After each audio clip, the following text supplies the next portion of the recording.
Philippines!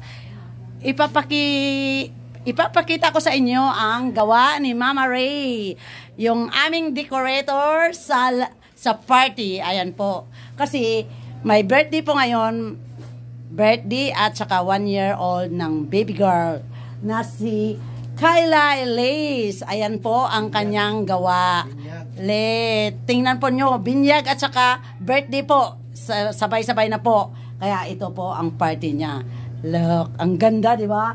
Tingnan po nyo. Wow, talagang donyang-donya talaga ang Barbie na si Kyla Elise. Kyla Elise nga, ayan po. Ang ganda. Di ba si Mary Jane, di ba? Bumibida na naman si Mary Jane. At saka, ayan po ang ayos para po sa pagkain. Pero wala pa pong pagkain ha. Wait lang kayo kasi mamaya makikita po nyo yan. At saka yung upuan ni baby Kylie. Yes, the 1-year-old baby girl. Kaya mga guys, thank you for watching my video. Follow for more. I love you all. Bye-bye.